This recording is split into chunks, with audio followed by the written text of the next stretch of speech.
general, we would be dealing with substances that would kill the bacteria. Now, what you're going to do here, class, is we're going to test them if the antimicrobial,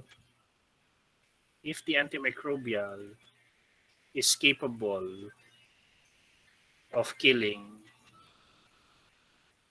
the bacteria or the organism.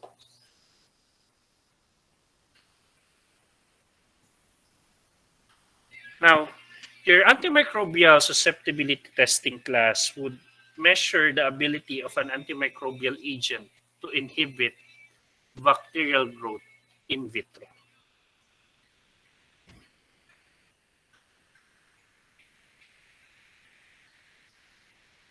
It would also detect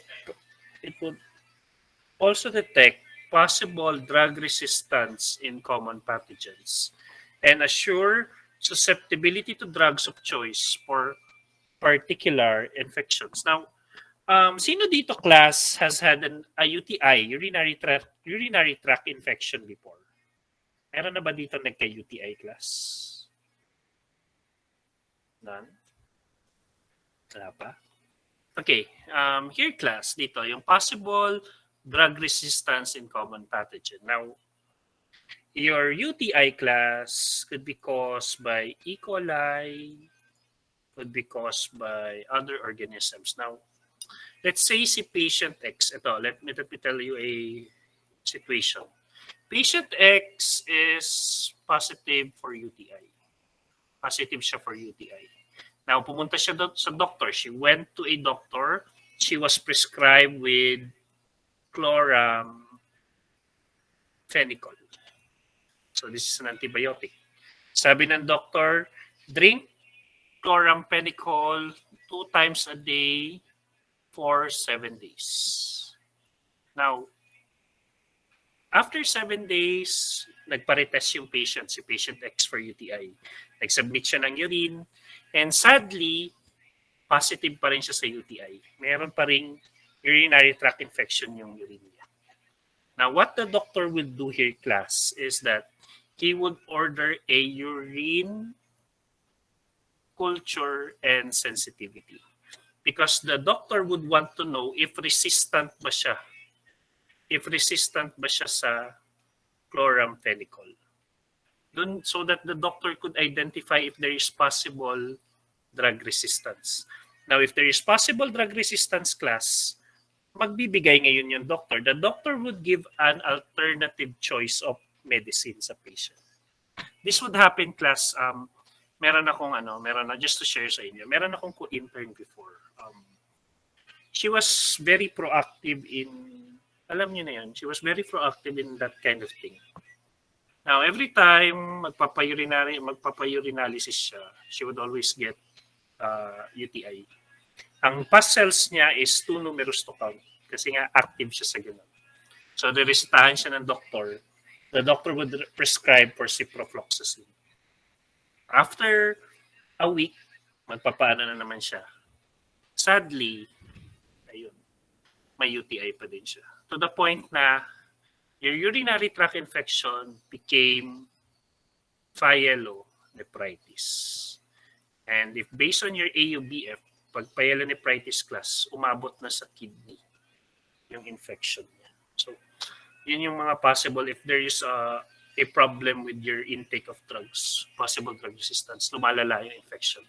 Then this would assure susceptibility to drug of choice. So, your EST class would help identify if the drug is effective. Now, there are 2 general methods here, class. We have the diffusion and the dilution. So I'll discuss them later. Now, you would be using 2 types of media according to Broth and Agar. Mr. Charles, what is the container of your broth? Saan mo butang ang broth? Saan mo nilalagay ang broth, Mr. Charles? Test tube, sir. How about your agar? Where would you put your agar? Saan mo ganito, sir? Sa Okay. Kaya mo yan, Charles. Go. Kaya mo yan. Huwag kang sumuko, Ang Charles. sa plate, ano ba ito, sir? Alright, sa plate or sa petri dish. Very good. Repetition. Sa plate or sa petri dish. So, you would be using a broth as well as a petri dish. Now, just to give you an idea, class, what they are. Dilution method, class, is you would be using various amount of antimicrobial substances incorporated into a liquid or solid media, followed by inoculation of test bacteria. So basically, class, this would be your antibiotic. Now, your antibiotic here would be in liquid form. Liquid siya. And then you're going to add it in a broth. And in some cases, it could be in a, what they call this, in a butt. Depende sa ano. Then you're going to add your bacteria. So ganyan siya. Later, I will explain this further para mas maintindihan nyo. So that's your dilution. So you're going to add an antibiotic into a media, liquid or solid, followed by inoculation of test bacteria. While for your diffusion method, you're going to use a filter disc, a porous cup, or a bottomless cylinder containing the measured quantity of drugs on a solid media that has been inoculated with the test bacteria. So basically, class, yung diffusion method nyo, you would be using a petri dish. Now, your petri dish would contain agar or the media. Now, you're going to add a filter disc. So these are small round disc, class, that would contain the antibiotic. Tapos nandyan yung organism nyo. Then you have to identify kung resistant sila or susceptible. Mamaya ipapakita ko sa inyo.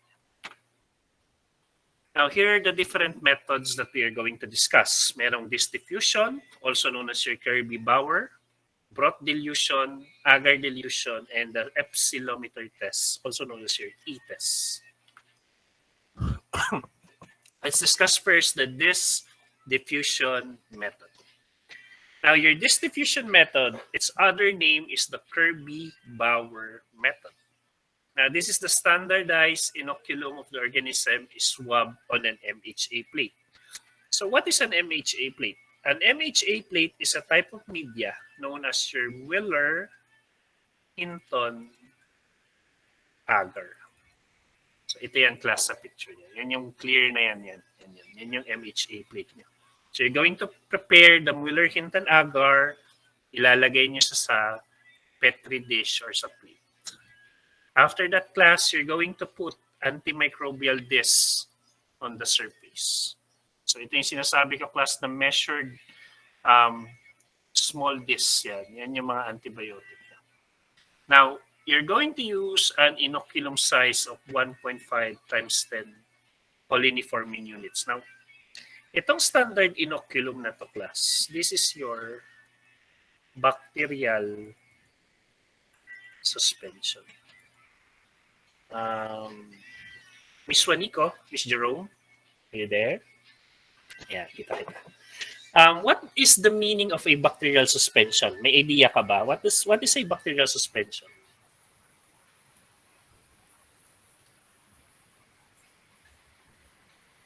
Suspension. Ano, sir? What Colony is- of bacteria colony of bacteria in what? in a liquid media. Okay, in a liquid suspension. So basically, class, your bacterial suspension dito or your standard inoculum would be a test tube with NSS. NSS, class, is the one you would use as the liquid in making bacterial suspensions. Tapos, you're going to add the bacteria.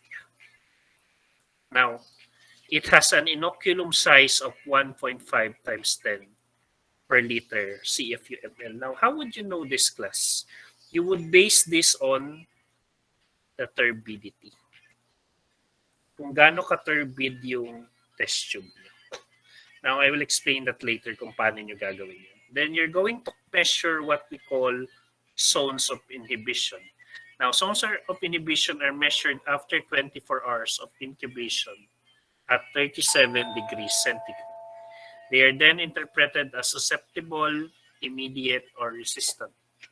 Now, class, itong sinasabi nilang, the one they're calling here the zone of inhibition, ito yun, class, the clear areas in your MHA plate. Now, they are known as inhibition, class, because they would inhibit growth of bacteria, which is the action of your antibiotic. Kaya if manotice nyo dyan sa plate na yan, the clear zones are the areas that have no bacterial growth. That is your zone of inhibition. Then you would report it as susceptible, intermediate, or resistant. Again, later, meron kayong technique. How would you know if it is susceptible, intermediate, or resistant? I won't discuss this anymore, itong procedure. I will show you a video na lang later. Then while the video is playing, I will explain along. Okay. So sabi ko kanina, sabi ni Ms. Juanico, your bacterial suspension is bacteria in a liquid suspension. In this case, class, sabi ko nga, NSS plus the bacteria. Now you have to make you're going to prepare sterile NSS solution, which is going to be inoculated with the colonies picked from the isolated media. Now, as I said earlier, you would measure this based on the turbidity. Now, yung suspension nyo, class, must have a turbidity matching the 0.5 McFarland standard. Now, itong McFarland standard na to, class, these are 4 tubes. 4 na tubes yan. They are 0.5, 1.0, 1.5, and 2.0. Now, each tube class has a corresponding turbidity. Parang siya yung comparator mo, class. Diyan mo siya i-compare. So, the higher the number, the more turbid it is. Now, you have to make a suspension matching the 0.5 McFarland standard. So, dito ka. In this case, class, ito yung McFarland. Yan siya. That is your McFarland. Then, visually, dapat same sila ng, they must have the same turbidity.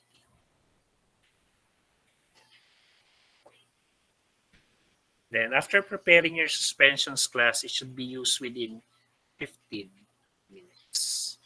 So, that's how you make your inoculum suspension. Gagamit ka ng NSS, you're going to use NSS, add the bacteria, make sure that the turbidity matches the 0.5 McFarland standard, and you should use it 15 minutes after preparation. Then, prior to plate inoculation, class, before you would add the plate, the organism and all, you need to prepare the antibiotic disc and MHA plates. They should be at room temperature for 1 to 2 hours. Sa practice kasi natin, class, in the laboratory, ang storage ng antibiotic disc nyo sa kanang mga media nyo would be at the ref temp. Now, ang general rule, class, before you use anything, any media, any reagent, make sure that they are at room temperature. Bakit? In ref temperature, class, reactions are slow, mabagal. So, that could affect the result. So, make sure that they are at room temp. Then, mix the inoculum suspension thoroughly. Then, use a fresh, sterile cotton tip swab into the suspension. So, you're not going to use a loop or a needle. Magkagamit tayo ng cotton tip swab. Then you have to remove the excess liquid from the swab by pressing it against the side of the tube. Then inoculate the top of the MHA plate using a swab by streaking back and forth, edge by edge. Then rotate the plate approximately 60 degrees. So I'll show you a video later again para mas maintindihan niyo. And apply the disc within 15 minutes of inoculating the MHP. Press each disc down firmly to ensure complete level contact with the agar. Then incubate at 37 degrees for 18 to 24 hours. Then make sure, class, in your practice in the future, the distance from each dish should be 30 millimeters. So, kunwari ito yung, this one. Kunwari ito yung antibiotic dish nyo. The distance from each other should be at least 30 millimeters. Bawal masyadong madikit, class. It should be greater than or equal to 30 millimeters. Then the edge of the disc from the edge of the plate should be 10 millimeters. So the edge, class, from the edge should be 10 millimeters. Again, distance from each disc, 30 millimeters. Distance from the edge of the plate, 10 millimeters. So points to remember, do not use this beyond their expiration date. So general to class, this is a general rule. Do not use any reagent that are expired. And do not store this in a frost-free freezer. Use FDA-cleared products. Use this with the content specified in the NCCLS standard. Mamaya yan. Do not relocate a disc once it has touched the agar surface. Then incubate the plate with the agar side up. Ms. Lohera, are you there? Helen? Yes, sir. Why do you need to incubate the plates with the agar on the top or side up? Bakit? Bakit natin ginagawa yan? If you recall, sa media prep natin. Bakit? Why do we need to incubate the Sir? Why do we need to incubate the plates with the agar side up?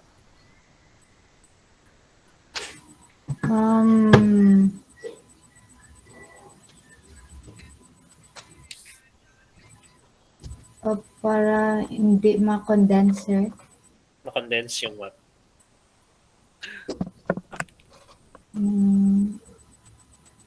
What happens, Miss Lohera, pag from room temp, ilagay mo siya sa biglang mainit na temp? What is form? What is form if you move a substance from a cold temp to a warm temp? Ma-moist siya, sir. Okay, so there would be moist. Now, what do you want to prevent with the moist? Dito. Miss Lohera. Kaya mo yan, Helen. Kaya mo yan. Mabasa, sir. Okay, you don't want the moist going into the media. Nagkokontam ka niyan, class. Kaya you have to put the plate with the agar side up. Okay, these are your measuring zones. So with antibacterials 1, 3, 6, and 7, the bacteria would show a sensitivity to an antibiotic. So ito, class, itong 1, 3, 6, and 7 nyo would show what we call the zones of inhibition. Yan yung mga clear zones nyo. Well, for the rest, they are considered resistant kasi may growth ng bacteria. Then you're going to measure the zones from the back of the plate. Now, you're measuring here, class, a circular. So what you're going to do is you're going to measure the diameter. So whenever you're going to measure the diameter, Mr. Artos, may have a question. Jella. Yes. Jello, in your geometry or any mathematics, how do you measure the diameter of a circle? Nasaan ang diameter ng circle mo? Kung naalala mo pa yung hated subject mo na math. Geometry ba yan? Trigo or whatever. Sa center.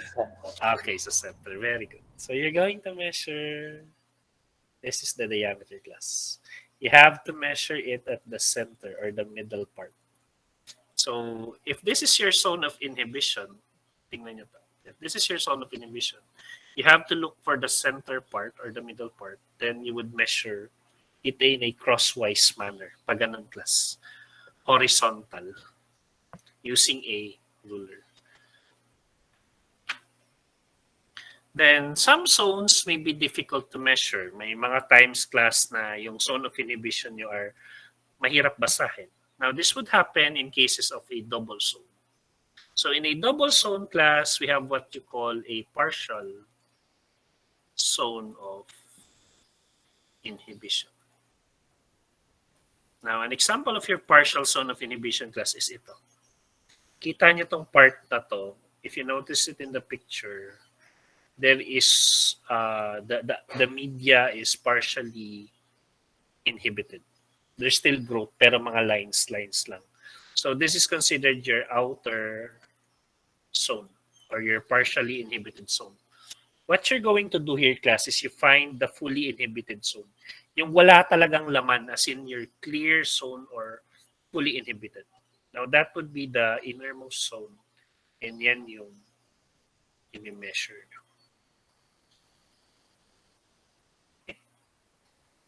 And then another one would be your measure the colony-free zone. So in cases of zone with inner colonies. So may mga cases class wherein the zone of inhibition has isolated colonies. Kapag may isolated colonies class, you have to measure the zone without any colonies. Okay.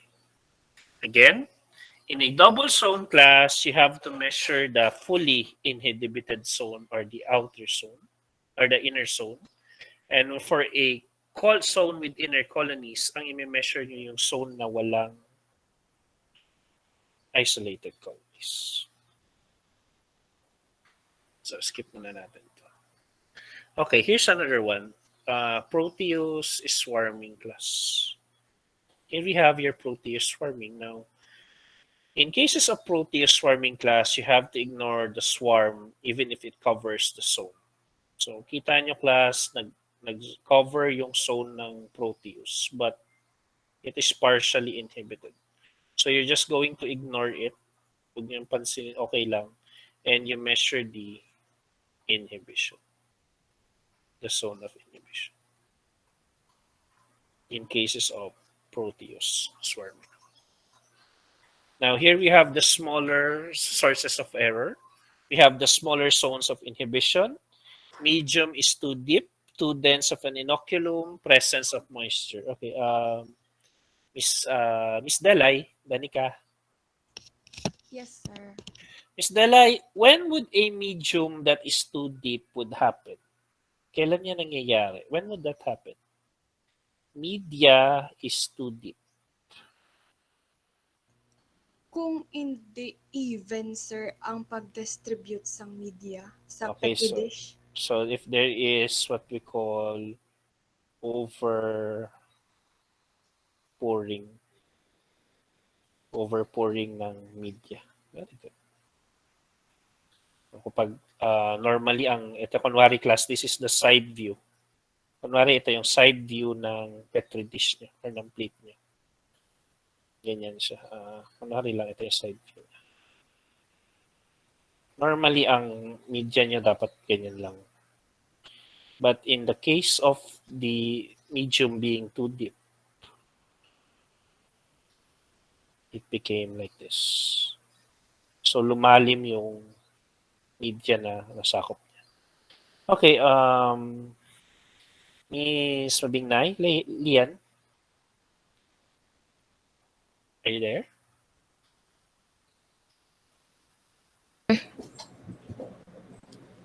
Lian? Sir, Okay, here's the question. When does a too dense inoculum occur?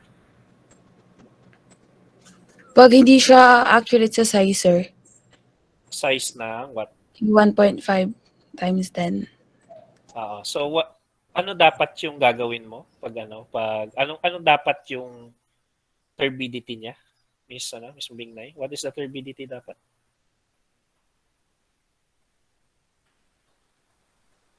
Di ba I mentioned yung McFarland? So ano dapat yung turbidity? 0.5. Alright. It should be 0.5 McFarland. So kapag class 2 dense ang inoculum nyo, it would mean that the specimen is too turbid.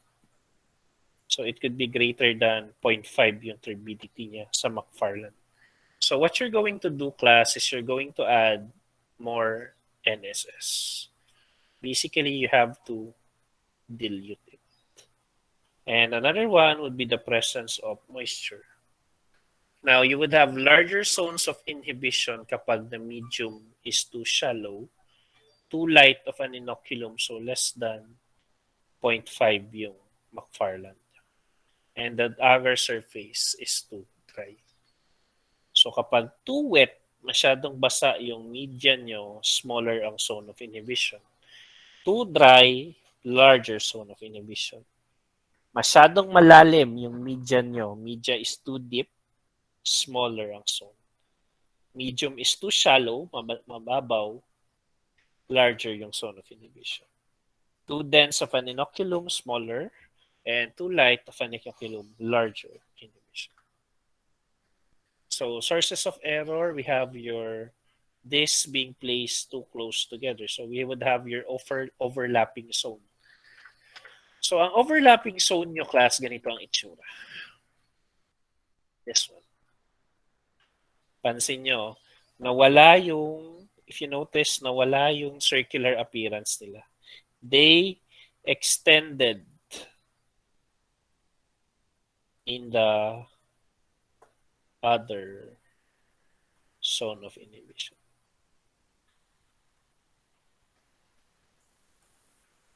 So normally dapat ganyan lang yan. Kaso in this case, hindi mo na masabi kasi baka ito nag-extend, naging ganyan. You have no idea. So that's an example of your overlapping zone.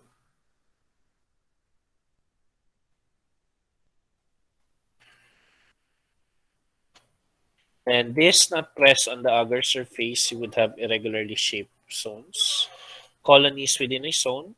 So this could be caused by a mixed culture or a resistant strain. Then we have a zone within a zone. This could be caused by Proteus swarming.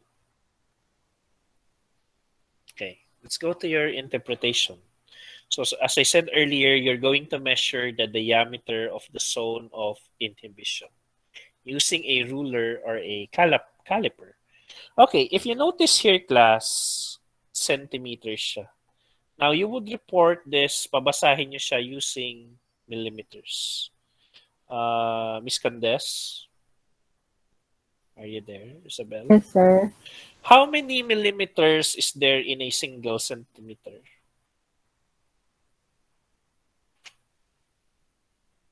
10, sir. Ha? 1? 10. Okay, 10. Very good. So it's 10 millimeters. Okay. Miss Condes, based on what you're dito, I want you to measure the zone of inhibition. Ilan ang zone of inhibition niya? In millimeters. Based on the picture dito. Around 25 millimeters, sir. Okay, so it's around 25 or 26 millimeters. Very good. So here we have your 10 millimeters. So 1 centimeter, di ba 10 millimeters? So 20. And dito siya nag-class of tumapat. Well, borderline naman ng 25 or 26. So it's acceptable. So that is the measurement of your zone of inhibition. Now later, I will explain kung paano mo malalaman if it is susceptible or resistant. Okay, here we have class the CLSI or the Clinical Laboratory Standard Instrument. You would base if it is susceptible, intermediate, or resistant using the CLSI standard. So ano ba yung CLSI standard? Now, this is a example class of a culture and sensitivity report. Now, you would have the microorganism na nakita nyo, the antibiotics you use. So we have gentamicin, Azithromycin, telithromycin, erythromycin. Then we have this diffusion breakpoints. Now, when I say breakpoints class, this would refer to your susceptible, intermediate, and resistant. Now, we have what you call values class. Now, itong mga values na to would be used to classify excuse me, whether the organism is susceptible, intermediate, or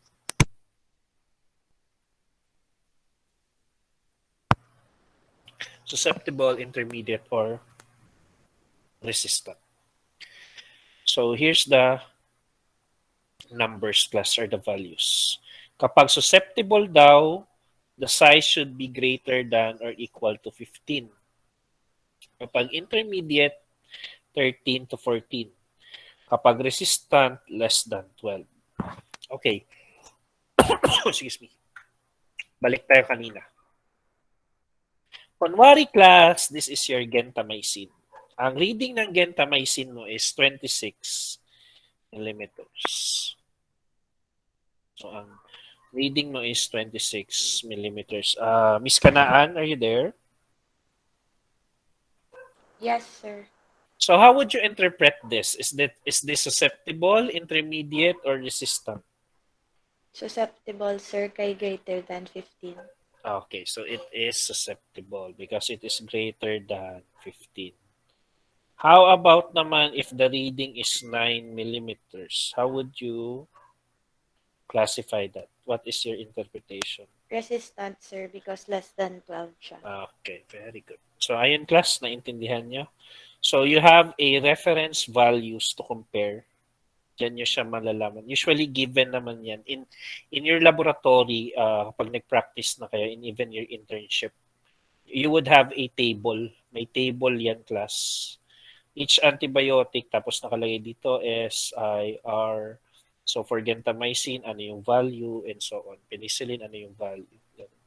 So, hindi kayo mahihirapan dyan. What you just need to do is you have to measure accurately. And ang laging ginagamit is millimeter. Okay, before I go to the broth dilution. Yes, Miss Kanaan, you're raising your hand?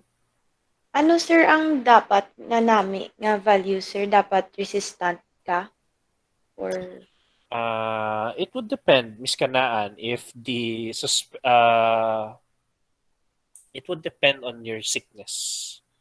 Depende yun, Miss Kanaan. Normally, dapat yan.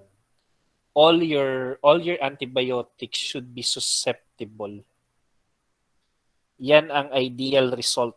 It should be susceptible because once you have a resistance on a certain antibiotic, it's either ginamit mo na yung antibiotic before, you've used the antibiotic before, and sadly, pasaway ka, bugoy-bugoy ka, ang ginawa mo, instead of finishing in 5 days, you just took it for 2 days.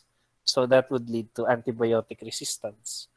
Or in the worst case scenario, Ms. Kanaan, you were treated before, but sadly, mahina yung immune system mo, you got reinfected again. So ang ideal result talaga dapat class ng is that all your antibiotics should be susceptible. Okay? bali, sir, ang test is to test, like, for example, azithromycin, if it is susceptible or if capable siya of killing the bacteria. If it's So if the zone is wider, meaning mas Yes. susceptible siya to killing the bacteria. Yes, Miss Kanaan. But there is a value. It doesn't mean na kapag wider yung zone of inhibition nyo, susceptible na agad. No, you have to follow the values in millimeter. Let's say na ganito. For example, yung gentamicin mo. Let me remove everything. Halimbawa, you measured your gentamicin. The zone of inhibition is very big. Ang basa mo sa kanya is katulad nito, this one, itong telithromycin mo. The measurement of the the measurement of the zone of inhibition mo is 17 millimeters. Now, this is a big zone of inhibition.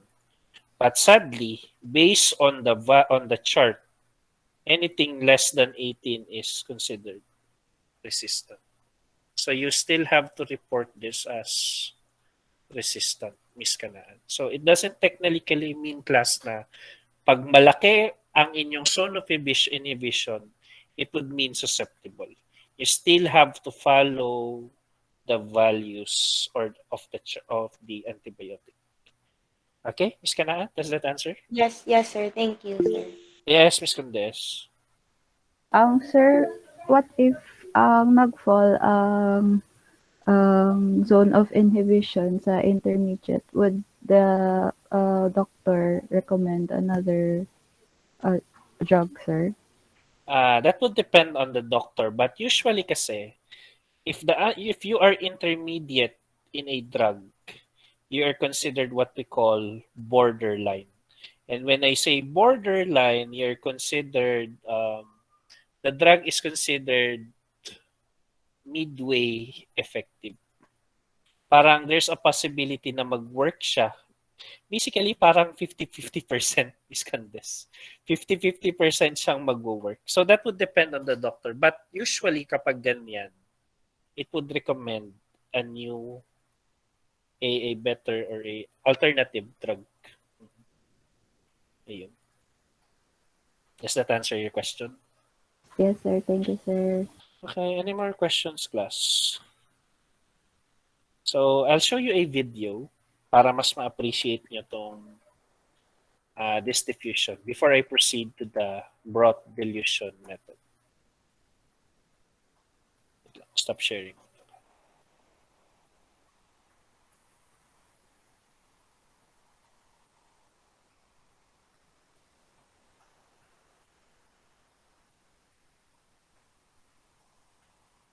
Excuse me.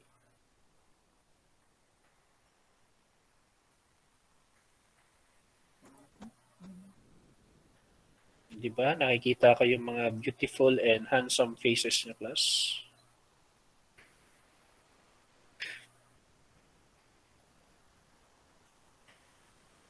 Sana all walang eye bags. kayo na ang mga walang eye bags, class. Okay. So here is the video on your Kirby-Bauer diffusion. So as the video plays along, so I may stop it and further explain.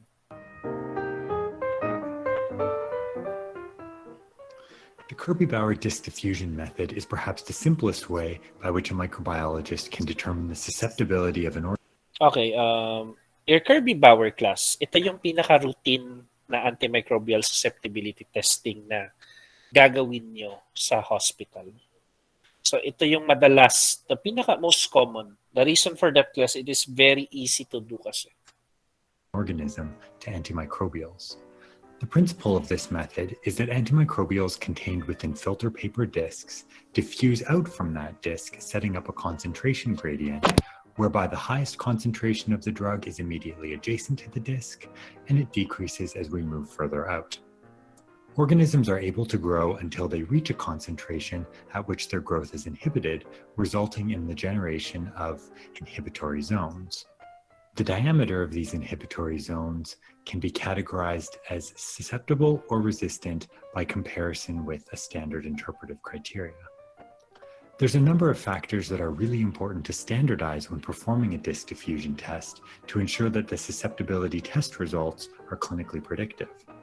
You must use a fresh, pure overnight culture.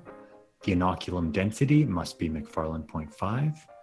The incubation temperature, time, and atmosphere are all standardized, as is disc content.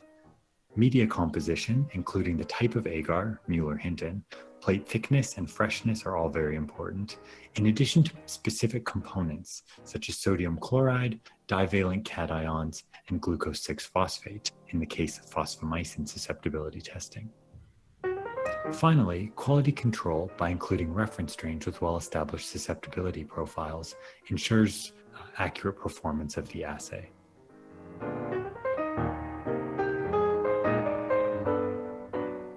first step in performing a Kirby-Bauer disk diffusion test is to make a suspension of bacteria in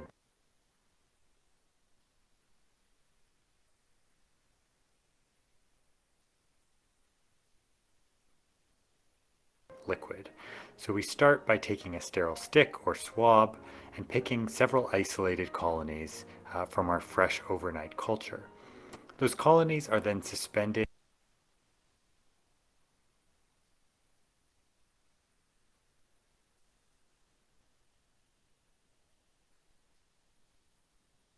Sir, wala ka audio, sir. Mute ka, sir. Yeah. Sorry. Okay. Thank you. Okay, ano yung sinabi ko? Balik tayo. Okay, you may be wondering, class, bakit gumagamit siya ng stick chan. Now, the reason for that is because you could autoclave those sticks. So, very sterile siya. So, it could be used in getting your organism. in sterile water. Now, at least dyan, class, you no longer need to sterilize it kasi malinis na siya. So, pagkalagay mo ng organism dun sa suspension nyo, pwede mo na siyang itapon kagad. You cannot just dispose of it. You can see here we just rotate the stick along the side of the tube to try and get all of those bacteria off. We then vortex our tube to ensure that that suspension is as homogeneous and uniform as possible before measuring its density in the densitometer. What we're going Okay. In some laboratories, class, you would have what we call a McFarland densitometer. Now, this is more accurate compared to your McFarland na manual. Yung i-compare mo pa using your eyes to check kung same yung turbidity. Now, the reason for that, this is more accurate, class, because this is automated. This is not subjective. When I say subjective, halimbawa ako, for me, itong tube na to is 0.5 diluted na. But for Miss Janet, para sa kanya, 1.0 dilution na yan. So it's very subjective. It would depend on the person's visual acuity. Kung ano yung basa niya. Sakto, class, yung klase niyo, yung medtech, malabo yung mata. So there could be problems. So if your laboratory or your hospital has the budget, mas maganda to. Actually nga, gusto ko nga itong i-recommend sa laboratory namin. Kasi minsan ang hirap mag-compare ng turbidity. So if we only have this, mas madali, class. But in this case, yan, pagkatulad yan, after putting the tube in the densitometer, na-notice nyo that the reading is only at 0.22. So kulang pa siya, it should be 0.50.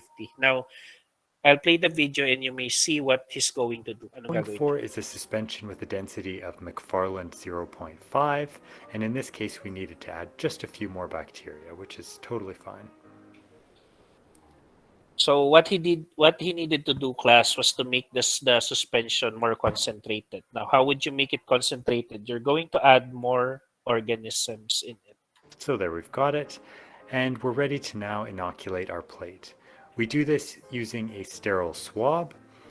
We start by first fully immersing that swab into our bacterial suspension and then wringing out the excess liquid on the side of the tube. This swab is then used to plant a lawn of bacteria over the entire agar surface. As you can see here, we spread the swab from side to side, rotating it, covering the entire surface of the agar plate.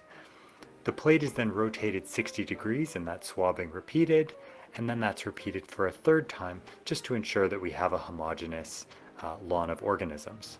So, buong plate, class, ganun, and then lipat na naman, ikot mo, ganun. So, 3 times yung gagawin. In some laboratories, ang SOP nila, even 4 times. We're now ready to place our antimicrobial discs.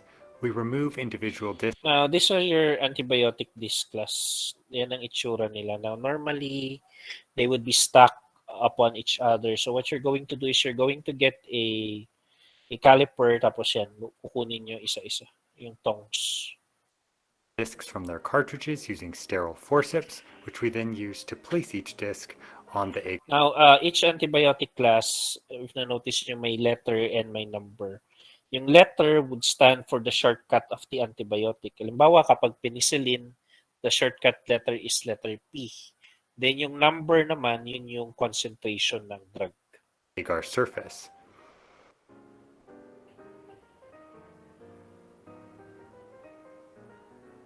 In preparation for doing this testing, it's really important to take the discs out of the fridge or freezer where we commonly store them and allow them to warm up to room temperature. This ensures that the test will function appropriately. So depending on how many discs are being placed on the plate, you may need Miss Mace, are you there? Miss Cheyenne? Yes, sir. What is the distance again ng ano nyo, ng each antibiotic disc from each other? Gaano kalayo dapat? What is the distance?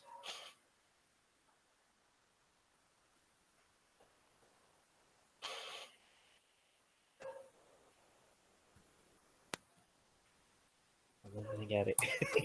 Millimeters. Wait lang, sir. Sige, gaya mo yan. Ilang millimeters? 1.5. No. Anyone can help Miss Mace? Ilang millimeters? Yes, Miss Kanaan? Miss Kanaan, ilan? Greater than or equal to 30. Ilan? Sorry? Greater than? Or equal to 30. Kita marinig. Narinig niyo siya, class? Greater than or equal to 30. Okay, so 30 millimeters. And then how about from the edge of the plate, Miss Kanaan? From the edge, sir, 10. Okay, 10. Okay, very good. need to be aware of their relative placement to each other. You want to ensure that the inhibitory zones don't overlap, making measurement difficult or impossible. Once all of our discs are planted, the next step is to incubate the plate. We do that overnight at 35 degrees Celsius in ambient air. The following day, we're ready to inspect our plates and measure the zone diameters. We simply do this with a ruler on the back side of the plate. The inhibitory zones are quite easy to visualize and record the measurements.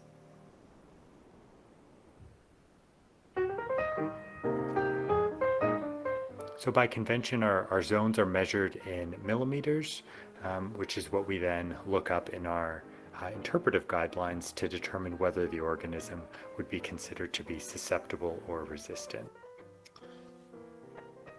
This is the online version of the So ito yung CLSI class na nandyan lahat yung details about each antibiotic and their reference range. CLSI guidelines where we find our interpretive criteria for susceptibility tests. And as you can see over here on the left, we have all of the different organisms we might be interested in listed. This is where we'll find each of our sets of breakpoints. So if we go to table 2C, you can see breakpoints for Staphylococcus. At the top of the guideline are all of the standardization criteria. So as I mentioned previously, the type of media, the density of suspension, incubation, temperature, time, etc.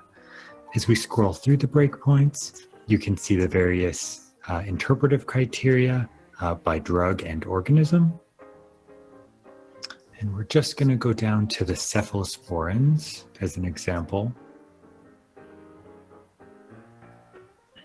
So here you can see our interpretive criteria for cephovicin, for dogs, for skin and soft tissue infections, for the organism Staphylococcus pseudointermedius.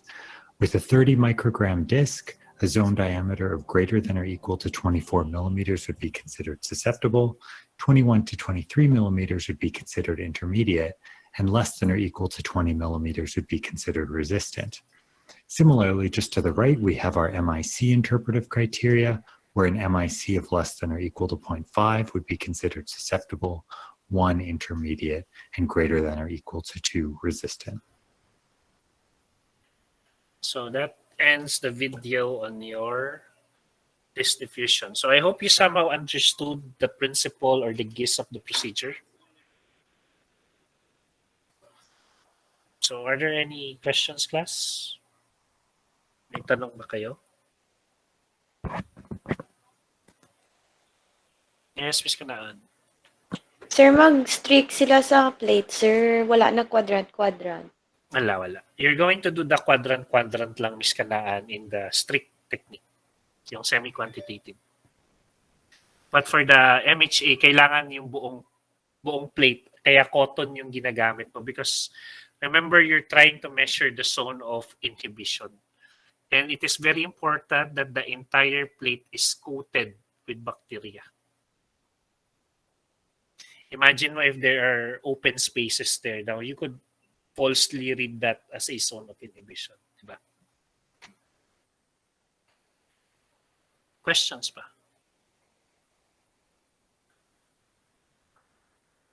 Okay, if there are none, I'll proceed na class.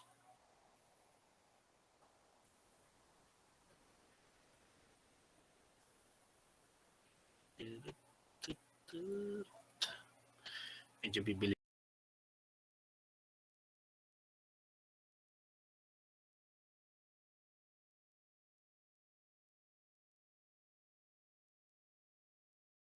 After your disk diffusion, we have your Broth dilution method. So this time, you're going to use various concentration of an antimicrobial drug inoculated with a standard suspension of test bacteria. So as I said earlier, you're going to use a test tube that would have a broth. Now, in this broth, they would have various concentration of antibiotics. Now, here class, sa broth dilution nyo, hindi zone of inhibition ang i-measure nyo. What you're going to identify here is what we call the MIC, or the minimum inhibitory concentration. So yung minimum, pinaka maliit, smallest inhibitory that would stop and concentration. Now, MIC is determined by observing the lowest concentration of the drug that would inhibit visible growth of the test of the bacteria. Mr. Kabasan, are you there? Edward? Yes, sir. How would you know if there is a growth in a liquid media? Growth in a liquid media. Paano mo malalaman? How would you know? Kung turbid, sir? Very good, if it's turbid. Okay. So among these 5 tubes, Mr. Kabasan, which tubes have signs of growth? Ang ikaduwa, sir. Which one? Ito, tingnan mo tong concentration ng drugs. Which one ang may growth dyan sa 5 yan? Alin sa tubes na yan? It could be more Ang than 1. 4, sir. 4, ano pa? Pag ang 2. Okay, so these are turbid tubes class. So these are with growth. Okay.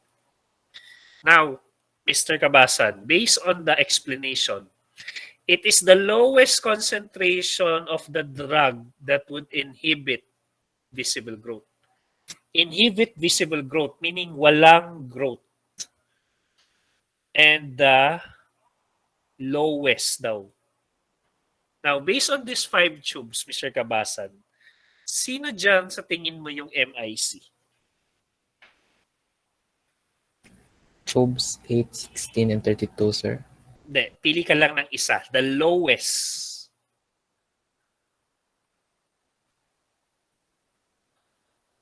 Tama yung sagot mo. Yung 8, 16, and 32, they have no growth. Inhibited. But the lowest concentration, Mr. Kabasan, yung pinakabababa. Ang 8, sir. Okay, the 8. So the 8 here is your minimum inhibitory concentration class. For you to easily understand this, usually ang MIC nyo is the tube after the last turbid tube. Notice nyo, 2, 4, 8, 16, 32. After ng 4, bigla siyang nag-clear. That is the tube that is the last tube after the last turbid tube. Okay? It is also the lowest concentration of the drug. So sa 8 micrograms class, inhibited na yung growth. Pag tinaasan mo pa yung concentration, 16, 32, and so on. So ang 32 nyo class, this is the maximum. Wala namang ganun. But based on that, yan yung pinakamataas na concentration that would inhibit the growth of glue. Now, in your broth dilution method class, you would be using what we call the Wheeler-Hinton broth. Now, instead of the MHA, same lang din class, but this time Wheeler-Hinton broth naman ang gagamit. Now, you're going to use a serial two-fold dilution. Now, when I say serial two-fold dilution, na-notice nyo, it would be duplicated.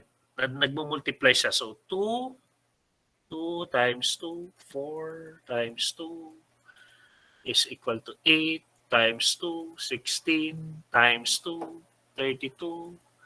And pwede mo pang taasan yung concentration na yan. Depende sa'yo. Depende sa procedure.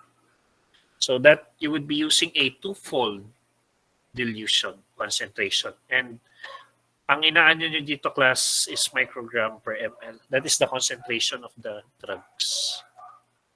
Now, this method could be done by macro dilution, wherein you would use test tube, and micro dilution, wherein you would use micro titer plates. Later, I will show you a video sa micro dilution, but this time, ituturo ko muna sa inyo yung test tube dilution kasi mas madali itong i-explain. So these are the advantages of your broth macro and broth micro. Now your broth macro class would test antimicrobials not included in the routine tests. So if they are not included in the routine test class, these are the fastidious organisms. Now can anyone give me an example of a fastidious bacteria? Example nga, class, ng fastidious bacteria nyo. Mycobacterium. Okay, MTB. What else? Yes, Miss Lo. Rickettsia. Sige, pwede rin. Ano pa? Neisseria, sir. Gonorrhea. Okay, Neisseria. What else aside from Neisseria? Bigyan nyo ako ng yung nagre-require ng factor X and factor X and factor B. Organism.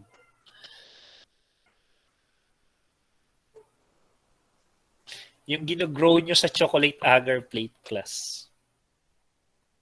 Starts with the letter H. Hemophilus. Okay, Hemophilus. Yeah. So Hemophilus. Hemophilus, yeah. So you could use the macro dilution for your fastidious bacteria. Ang disadvantages lang niya, class, it is impractical to use if there are several antimicrobial agents. So imagine mo, for each antibiotic class, you're going to make different tubes, dami, for every antibiotic. So imagine if you're going to use 10 antibiotics, magte-test ka for 10 antibiotics, you have to prepare 40 tubes at the minimum or 50 tubes at the minimum. Depende sa dami ng concentration ng drugs. So very tedious yan na trabaho. But for your broth microdilution, you would be able to test different antimicrobials at the same time against a single isolate. So you could use it to test 10 to 15 antibiotics. So effect maganda siya pag maramihan. The problem with class is that it cannot be used to produce a penicillin MIC that is consistently resistant range for staphylococci that are low level beta-lactamase procedure. So you cannot use this for penicillin MIC.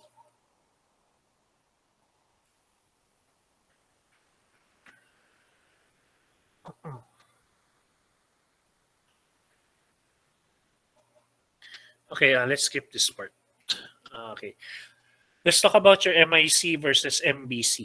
Now, your MIC class is the minimum inhibitory concentration, the lowest concentration of the drug that would prevent the growth of bacteria. While your MBC is the minimum bactericidal concentration that would kill 99.9% of the organism. So sa MIC nyo class, it just inhibits or stops the growth. meaning meron pa ring bacteria. But for your MBC, it would totally kill or remove the bacteria. So for you to understand this, let's proceed. Okay. Sige nga, tingnan nga natin kung nag-gets niya. I'll call it someone. Miss Beo, Geraldine, are you there? Yes, sir. Miss Beo, among the tubes here, sino yung turbid or may signs of growth? Sorry, sir. Which of the tubes here is turbid or has signs of growth? 4, 2, kag 1, sir. 4, 2, and 1. Very good. Now, based on the rule, what is your MIC? The MIC is the tube after the last na may turbid. Turbid So, which one is your MIC? Anong concentration ng drug? 8, sir. Okay, so it's your 8. Ngayon ko lang na-realize, class, naka-given na pala siya dito. Alam mo, ilang beses ko na itong tinatanong sa ilang section. Ngayon ko lang na-realize, given na pala yung sagot. Anyways, okay. Now, here, class, if you want to determine the MBC, you have to do what we call subculture. It's a subculture nyo. And for you to know your MBC class, after subculturing, when you say subculturing, you're going to culture it again in a plate. Now, you would know if it is MBC class, if there is the concentration that would show no growth. In this case, class, ang MBC nyo, halimbawa ito, this is your 4 microgram per ml. There are growths. So this is not your MBC. Your 8 microgram ml, which is considered your MIC, after your subculture still has growth. So this is not your MBC. But your 16 microgram per ml shows no growth. So this is the MBC. To simplify this class, ang MIC nyo is the tube, the first tube that shows no turbidity. Yung MBC nyo, para mas madali nyong ma-remember, ang MBC nyo is the first plate after subculture. Pagkatapos subculture, that would show no growth. Okay? Excuse me. Naintindihan, class? Are there any questions on the difference between your MIC and your MBC? Yes, Miss Chanel? Ang 32, sir, is that the highest concentration na, sir? Yes, in this test, this is considered your maximum. But again, hindi talaga natin minimeasure yung maximum kasi you could make a 64, a 128, a to 56. So what you need to find here, class, is yung MIC, Miss Chanel. The reason why MIC, remember, Miss Chanel, what happens to your body if you're exposed to high dosage of antibiotics? Ano mangyayari sa'yo kapag na-expose ka sa mataas na levels ng antibiotic? May possibility, sir, nga may damage sa Saan? mga Saan yung organs. damage? Which organ? Sa kidney. Okay, sa kidney and liver. That is why it is very important to know the minimum. Yung pinakamababang dosage class. The lowest dosage of the drug. So that it won't be that toxic sa body. Okay? So does that explain, Ms. Dalida? Ms. Chanel? So, bali, sir, wala masyado significance ang sir, highest concentration. Yes, no significance. What's important is you just identify the minimum. Any more questions, class? Miss Candes, are you there? Isabel? Yes, sir. So can you tell me which tubes have... Sige, wag na. It's already given in the ano kasi. But if you notice, class, tubes 0.25, 0.51, 2, and 4 have turbidity. Now, you're going to look for the MIC. And sabi ko nga kanina, your MIC is the tube, the first tube that would show no turbidity. In this case, it is your 8 micrograms na antibiotic. Now, you want to identify as well the MBC. So what you're going to do is you're going to subculture. So subculture nyo yung tubes that show no turbidity. Now, the first plate that shows no growth, walang colonies, no colonies, would be your MBC. So, si 8 micrograms nyo, may colony, may growth, may colonies. Si 16 micrograms nyo, may colonies. And sa 32 micrograms nyo, there is no colonies. Now, that would make your 32 micrograms your MBC. Okay? Naintindihan, class? Okay. So, we're going again to use the CLSI standard. Okay. So, kanina, class, it was given the values for the distribution. Nandito rin siya. Nandito din, class, yung reference value nyo ng MIC to determine if it is susceptible, intermediate, or resistant. So here we have pag susceptible sa gentamicin, class, 4 micrograms. Pag intermediate, 8 micrograms. Pag greater than 16, resistant. Okay, balik tayo dito. Ang MIC nyo dito is 8 micrograms. Kunwari yan yung gentamicin. So based on the value, anong interpretation niya?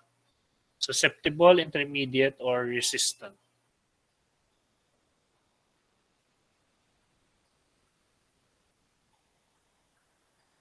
What is your interpretation, class, of the MIC? Is it susceptible? Is it intermediate? Or is it resistant?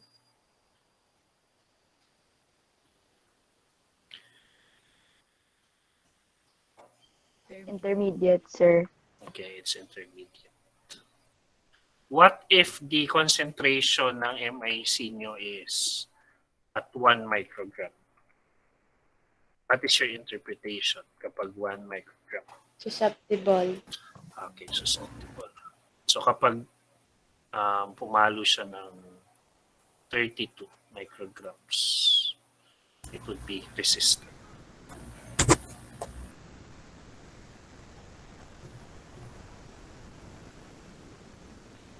Do you have any questions on this, class? Naintindihan niyo ba?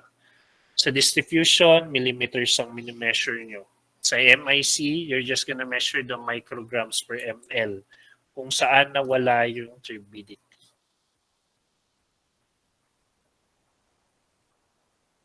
Okay. Now, let's proceed to your Agar dilution method. Now, your Agar dilution method, class, is wherein the organism and the microbial solutions are brought together in a culture media. Used only in research studies because plate preparation is laborious, matrabaho. Uses Muller-Hinton agar. Dilutions are most often prepared in Petri dishes and it would be convenient to use a 90 millimeter Petri dish. So, 90 millimeter Petri dish, class. Yan ang ginagamit nyo for your agar dilution method. So, pag itatanong sa exam yan, what is the size of your Petri dish for your agar dilution method? It's your 90 millimeter. Petri dishes and add 1 ml of desired drug to dilution of 19 ml broth. The factor of Agar dilution must be allowed for in the first calculation as follows. So I'll show you a video na lang on this class para mas maintindihan nyo kasi medyo complicated tong Agar dilution. Honestly, I've never tried doing this kasi matrabaho talaga to gawin. And one of the problems here kasi is that you'll be mixing the antibiotic with the media. So you need to have accurate measurements. So I'll show you a video na lang on this later. So let's skip this part. Now let's proceed to the last test, the epsilometer test.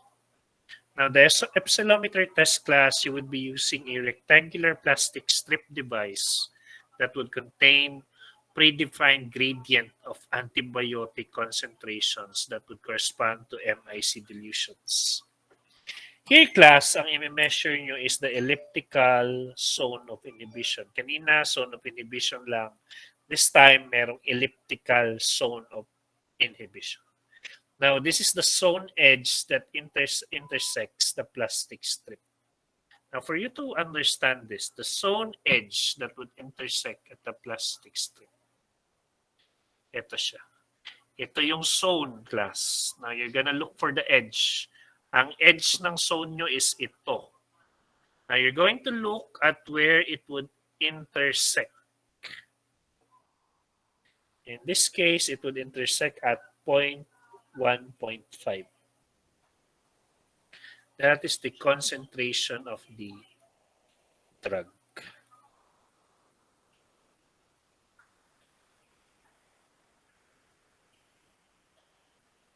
Para siyang class, no? Para siyang reagent strip sa inyong AUBF. So you're going to measure the ellipsoidal zone of inhibition. The point, the edge of the zone where it would interact with the strip. Kung asa mo matama yung tumatama yung zone. Now let's talk about your antimicrobial agents. Now, any antimicrobial agents class are any chemical or drug that would use to treat infectious disease by inhibiting or killing pathogens in vivo. Synthetic drugs are manufactured in the laboratory, either extracted, derived, or from chemicals or antibiotics. Antibiotic is a substance produced by a microbe that is killing other microbes. Class, do you know, alam niyo ba ang source ng penicillin? Do you know the bacteria or the organism rather that produces penicillin?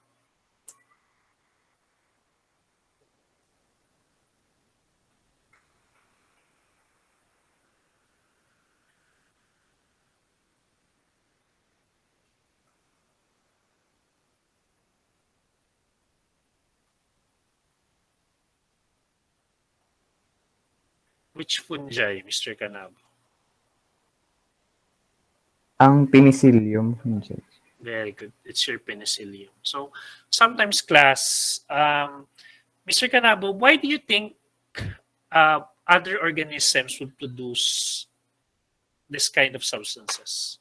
Ano sa tingin mo yung reason in your own opinion? To protect themselves, sir. All right, very good. So they would produce this substances class to protect themselves as well from other pathogens. Kaso tayong mga tao, we're so good at this kaya we actually replicated or harvested this capability of other organisms. The problem lang kasi is that the more we interfere with this, the more different disorders come na lumalabas. Kaya nga class, nagkakaroon tayo ng mga drug-resistant bacterial strains.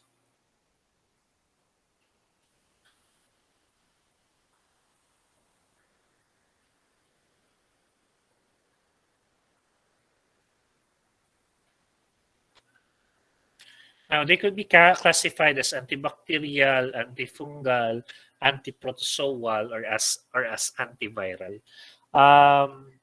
Who can tell me, class, an example of a protozoa?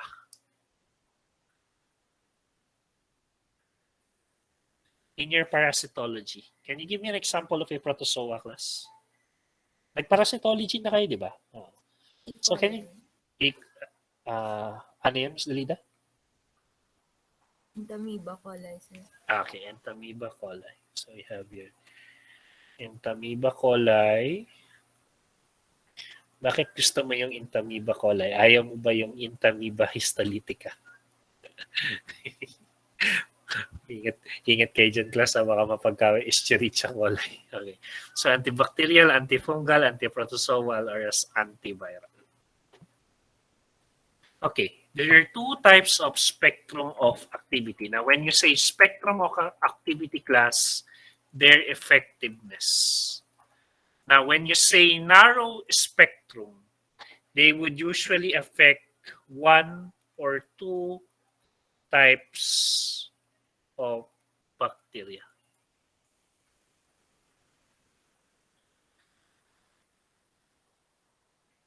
One or two types of bacteria. So katulad nito, class, your streptomycin is capable of affecting mycobacteria and gram-negative bacteria.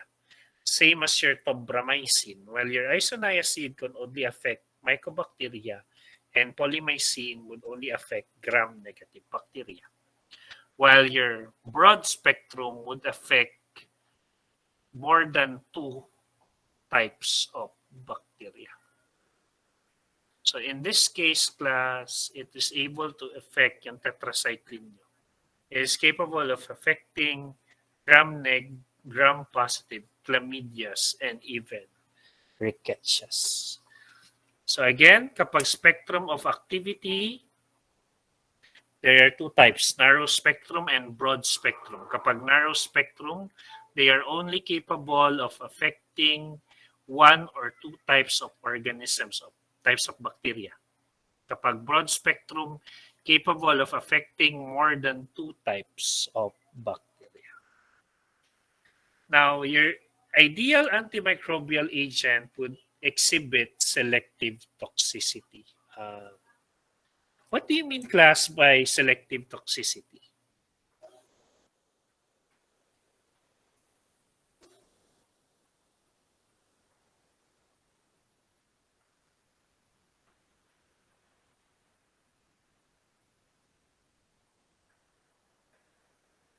What do you mean by selective toxicity? Any ideas? Miss Janet, Miss Lam, anong idea mo for selective toxicity? Selective, sir, is it depends if which one, ano lang ang toxic or harmful. Okay. So pinipili niya lang yung kaya niyang patayin. So it has a target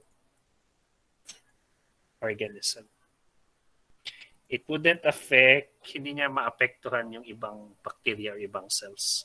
Now, a very important, class, that your antibiotic wouldn't kill the normal flora, yung mga normal organisms sa body natin.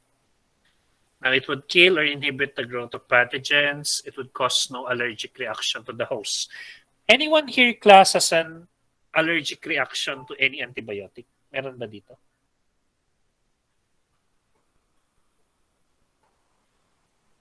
Buti naman wala. So, just to share sa inyo, class, hindi naman allergic sa antibiotic siya. But I have a co-worker, maniwala kayo sa o hindi, she is allergic to antihistamine. And what is the purpose of antihistamine, class? Ano ang purpose ng antihistamine? Ano ang purpose ng antihistamine, class? Ano? Allergy.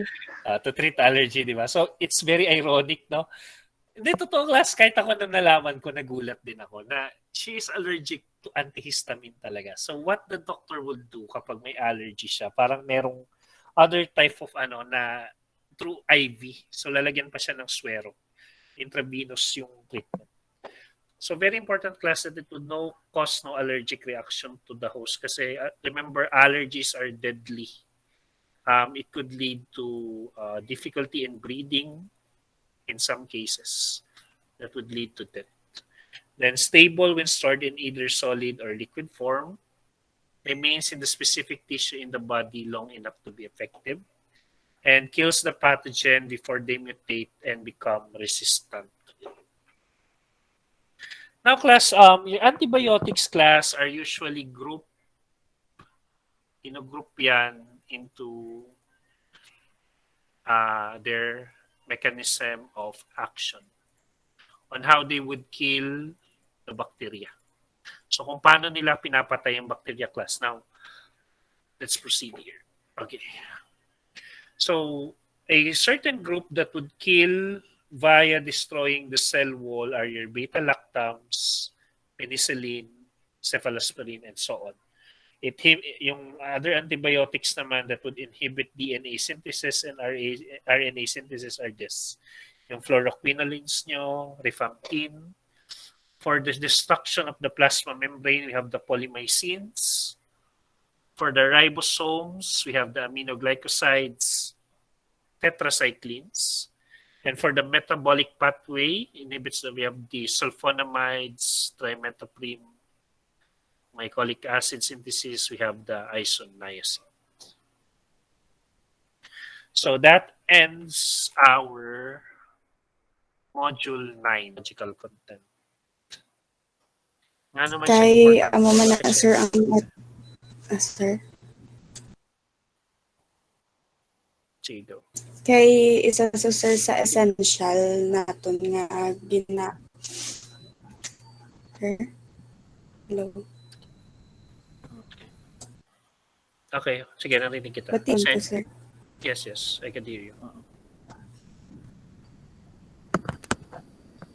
Essential sa the answer sa aton everyday life.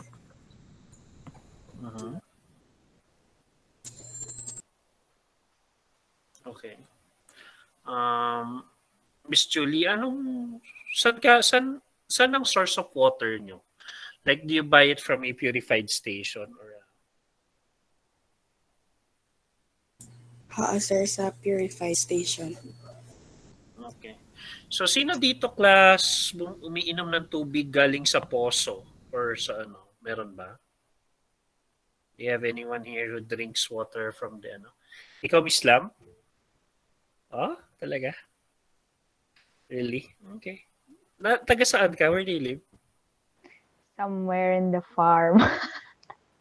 Somewhere in the farm. Hindi sir, ginapatest na sir. Napatest na. So, safe for drinking. So, where do you live? Saan ka nga nakatira? Sa Haniway. Where is Haniway again? Sa puso niya, like, no? like, basta malayo pa sa city. So, how far? Pero that's in Iloilo, di ba? Mga 1 hour and 45 minutes if mag-commute. So or 45 minutes. Oh. So, that's good to hear kasi nowadays, very rare na lang yung makakainom ka ng water from the ano. Super from the fresh, post. sir. Refreshing. So, what's the taste? Anong lasa, Miss Lam? If i-compare mo sila sa purified, maaslam ang purified. Medyo ano, sir? Maasim? Maasim. Na, like, sir, how can I describe it? Basta alam mo talaga yung difference dahil... So, matamis yung sa poso. Yes, and mas smoother yung pag... Wow. Smoother. Oo, sir! Promise. Wow. Kaysa sa may purified. Wow, matindi si Miss Lam, pati yung physical characteristics ng tubig. Hindi, sir, like pag-touch sa tongue mo, smoother kaysa All right, that's pretty nice to hear. It's nice to hear na you have such a quality of water. Class, when I was young, we often would get the water source from the faucet. But as the years go by, nagiging contaminated now. Now, there was a theory, that's just to share to you. May theory daw na it was a forced contamination of water sa cities. When I say forced contamination, they intended to destroy drinking water. Now, the reason daw why they did that was they wanted to commercialize for commercial gain, class, para kumita daw yung mga business people. That's why purified drinking stores started to boom early in the late 1990s and early 2000s. Doon na nag-start yung mga ewan ko if this is true, but sabi nila they actually intended to ruin our drinking supply. But then again, you have to consider that there are a lot of informal settlers. So if you notice, if you live in a city, most informal settlers would live in the riversides. So doon sila magde-defecate, doon sila doon sila dudumi and all. So that's one possible factor bakit dumi-dumi yung drinking source natin. Now, a question here, is your water safe to drink? Now, what the Philippines did, class, was that they implemented the Administrative Order AO number 10 of Series 2007. This is the Philippine National Standard for Drinking Water, or also known as your PNSDW. Now, this would prescribe the standards and procedures on drinking water quality, aiming to protect the public and the consumer's health. So, ganyan tayo dito, class. In the Philippines, we are a country full of laws. Marami tayong batas. The problem lang in the Philippines kasi is that we lack implementation. Now, since we are a country full of laws, they made this rule about drinking water that they should protect the public and the consumer's health. So actually, class, you could file a case kapag nagkaroon kayo ng case ng diarrhea or dysentery sa isang purified drinking station. Pwede nyo silang kasuhan depending on the ano. Then this would conform to set standards for drinking water quality, water sampling, and evaluation of results. Furthermore, these standards are consistent with improved framework for drinking water safety promoted by WHO. Now, these are composed of three components, class. Health-based targets established by the authority, safely managed water systems, and a system of independent surveillance.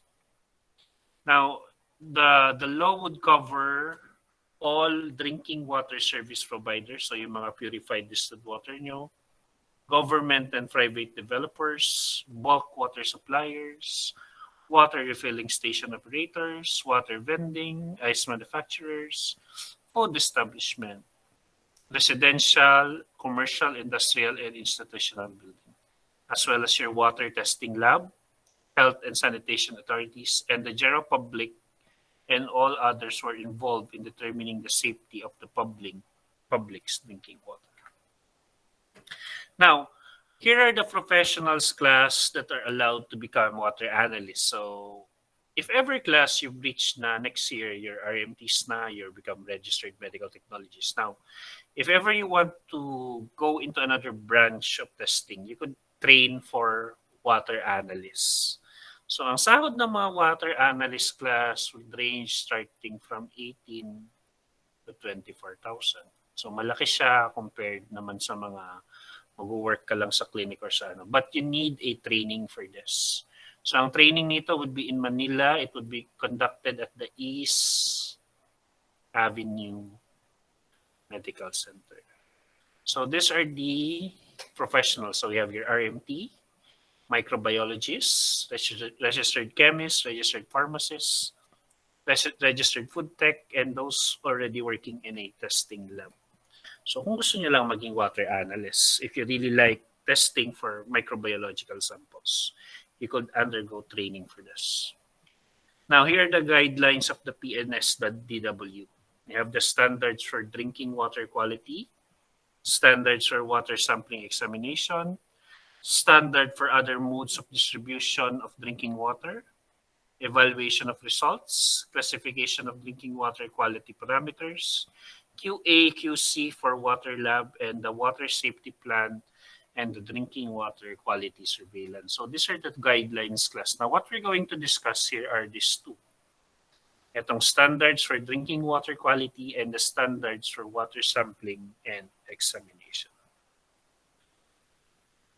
Now, normally, class, ang tubig nyo should be clear, it should be colorless, it should be free from objectionable taste and odor. So kapag si Miss Lam nakalasa ng matamis sa tubig niya, kidding lang class. Siguro kasi the correct term should be refreshing yung water. Siguro talaga pag sobrang linis ng water, it would be described as refreshing to the point na parang matamis siya. But normally class, it should have no objectionable taste. Like, hindi siya salty, hindi siya sour, and then it should be odorless. No rusty odor, no aromatic odor. So magtaka kayo class pag yung tubig na iniinom niyo would smell aromatic. Miss Delay, ano ba yung klaseng liquid na usually aromatic? Ha? Yes, sir. So magtaka kasi aromatic smell would usually be your urine. So it should be clear, it should be colorless, it should have no objectionable taste as well as odorless. Now, your drinking water must not contain any substances, organisms, chemicals, radioactive materials. Miss Lam, yung sa poso nyo ba, may chance ba na merong lumot na lumabas, if ever? Mga algae ba? Do wala man, sir. Okay, that's Sa good. the whole time nga nag-fetch kami sa water, wala man. Pag ikaw ba yung nag-iigib ng poso? Pag sa poso. Ikaw yung nag-iigib. Like, Sir, di ko. binobomba mo yung poso. Makabomba, sir, pero i-give, sir. Di ko kaya. Di ko kaya, sir. Okay. Malayo. So it should be free from any substances or organisms, chemicals, and radioactive materials. Plus, I remember when I went to the Eastern Visayas nung high school ako sa Leyte. Ang source of water namin was poso. Now, yung poso was around siguro mga 5 meters away. Tapos kailangan kong mag-igib bago maligo. So first time kong ma-encounter yun na gano'n.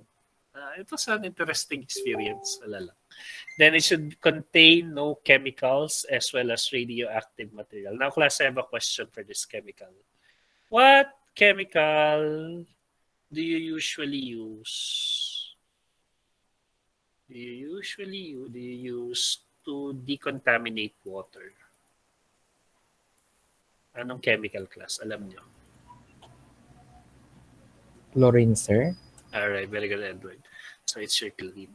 Now, nowadays class, tap water, yung mga galing sa faucets natin, would contain chlorine. Now, your chlorine would kill bacteria. But sadly, this isn't healthy. It isn't healthy sa body. And it should not contain any radioactive materials. So yung mga country class, specifically yung sa Japan, if you heard of the 2011 Fukushima nuclear disaster, so yung water doon, they had to dump it into the ocean. So that's a problem. So it shouldn't have any radioactive materials. And then drinking water must not be contaminated. So it should be mixed with sewage water, human or animal excreta, or other wastes. Now, sino dito class nakatira? Ang Iloilo City ba class, may I know, malapit ba siya sa port? Malapit sa port, na? Marami bang informal settlers? What do you notice sa dagat whenever What do you notice about the sea? Mayroong tinatawag na UFO.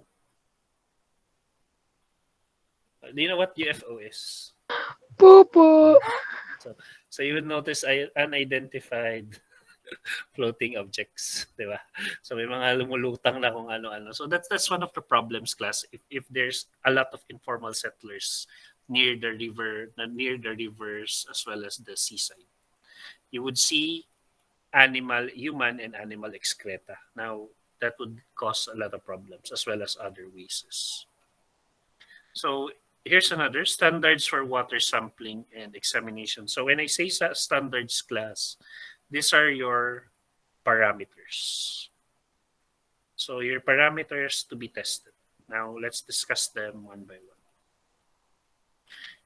Here we have microbiological, physical, and chemical. Since we are medical technologies class, we are going to test only the microbiological aspect.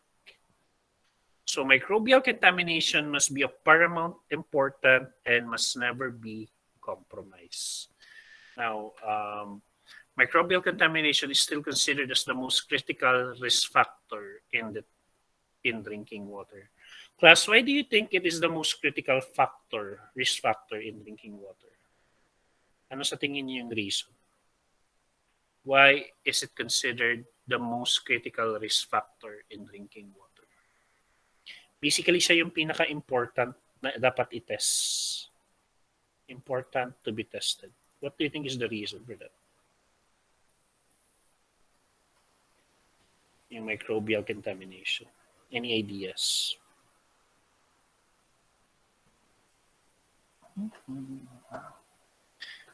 Out of all the aspects, may physical, may chemical, why microbiological aspect is the most critical or most important? What do you think is the reason? Kaya muna, sir, kung may present na makahatag ka sakit. You could get sickness. What type of sickness, Edward?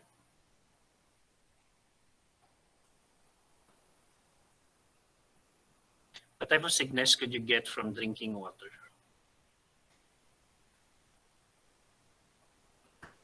LBM, Okay, you could have your diarrhea.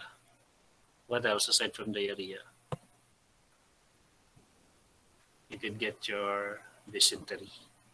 Now, this would be caused by your contaminated water.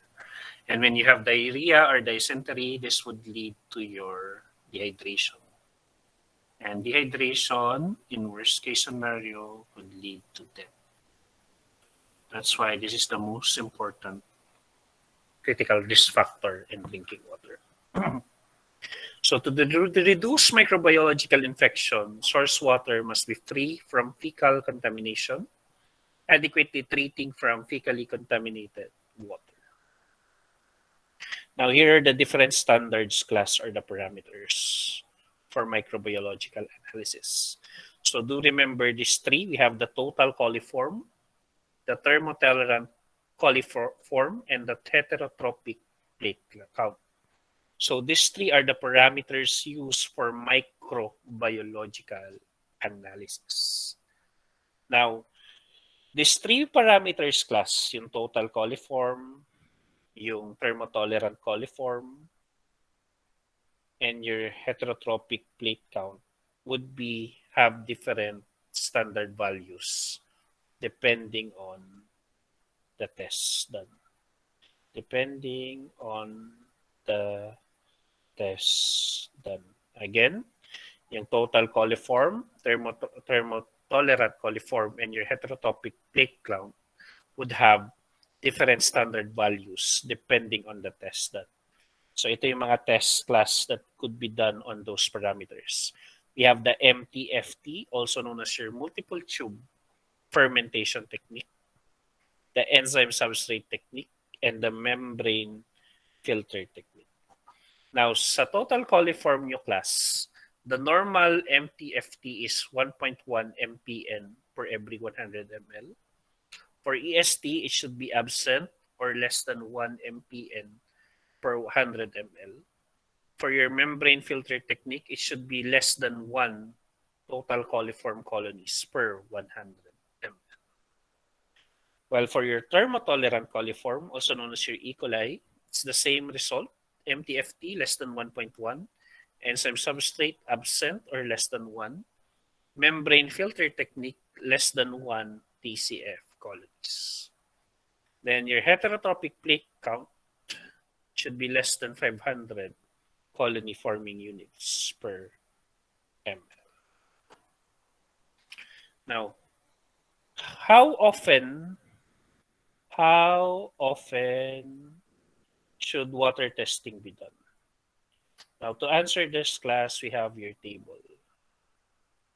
Now, if you're living in a population, in a building that would serve less than 600 people, testing for TCC, your total coliform, and thermotolerant coliform should be done every other month. while your heterotrophic plate count should also be done every other month. And ang source niya would be, or yung sample, would be the tap water. Now, if your building naman, or your residential, commercial, industrial, or whatever institution is serving the greater than 600 people, it should be done every month. Ang source niya is your consumer's tap water. Again, how often should be water testing done? If there are less than 600 people in the building or in the residential, commercial, industrial, or institutional, testing should be done every other month. Pag greater than 600 class, it should be done on a monthly basis. Now, the primary objective class is to detect what we call the coliforms. Now, this would include the thermotolerant and the fecal coliforms. Now, coliforms class are principal indicator of suitability of water for domestic, industrial, or other uses. Experience has established the significance of coliform density as a criterion for the degree of pollution and thus sanitary quality. Now, this second statement class, I want to give you an example. If you've heard of Manila Bay, they would tell you that Manila Bay would be viable for swimming depending on the coliforms measured. So kapag mababa ang coliform class, if you have low coliform in a certain area, in a certain water source, then you could swim there, you could drink there. But if it is too high, well, obviously, that could cause sickness and you wouldn't be allowed to go there or swim there or use it. So they would use coliforms class to measure the degree of pollution sa isang, as well as the sanitary quality. Before class, when I was young, we would go to the Manila Bay. Hindi naman siya ganun kalala. To the point na even if you're a kilometer away, ang sangsang ng amoy. But as the years go by, now today somehow a certain regions or certain points are developing naman, which is good to see.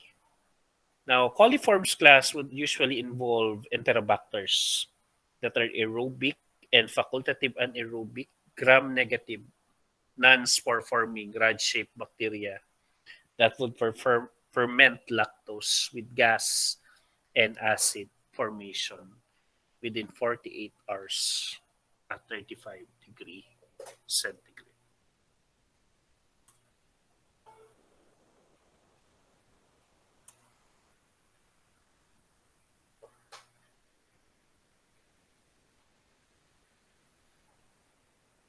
So an example of this class are your Citrobacter.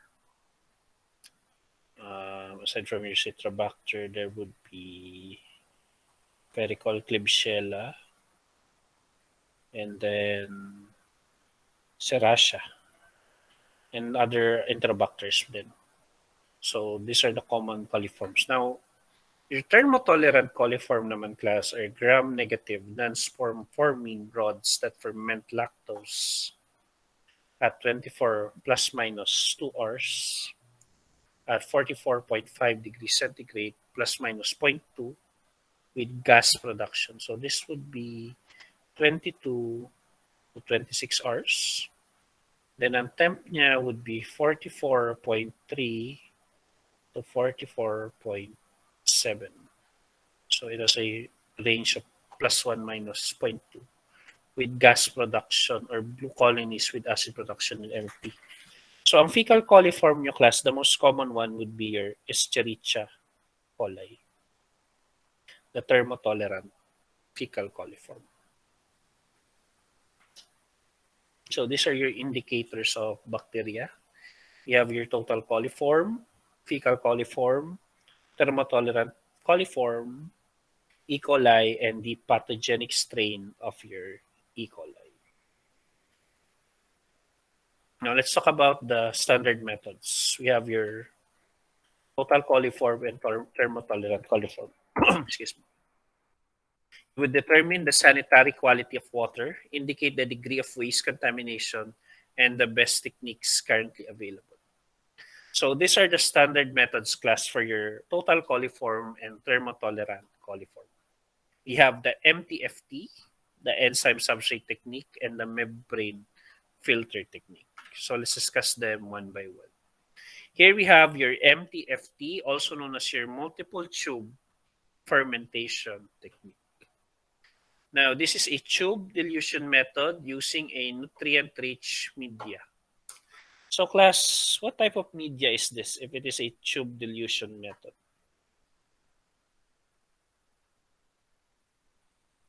Is it an agar or is it a broth? Broth, sir. Okay, so you'd be using a broth. You would detect and estimate the total coliform in water sample. So basically, you would be adding water into your broth tubes. Then reported in terms of the most probable number. So that is the meaning of your MPN, most probable number. Now, it has three phases. It has three phases class. So medyo tedious yung process nito. They are the presumptive, the completed, and the confirmed. Again, your MTFT has three phases: the presumptive, the completed, and the confirmed. Now, your most probable number, also known as your MPN, is an estimate of the mean density of coliforms in the sample. So how dense coliforms are in the sample? Gaano kadami, class? That is your most probable number. But this is just an estimate. Now, let's start with the first phase, the presumptive phase. Now, in the presumptive phase class, you would be using what we call the lauryl tryptose broth. Now, if you recall class, in your biochem, your tryptose is a type of sugar. Now, this sugar would serve as the energy source of your bacteria. Your tryptose. Now, what happens, class, in your presumptive phase? You would be adding the water sample, water to be tested. So this is your water to be tested. You're going to add 20 ml per tube. Now, these are your LTB, the lauryl tryptose broth. Now, you could use 5 tubes of LTB. Now, the reason bakit madami or why there are more than one LTB is because you want to use it as a confirmatory. Para in case class, yung isa would have no growth and the others would have growth, you would have a backup. Now, after adding the water to your lauryl tryptose broth, you're going to incubate it for 24 hours. Now, there are two possible results, a negative and a positive result. Now, if it's negative after 24 hours incubation, you have to re-incubate for another 24 hours. Then report it as negative. If negative talaga.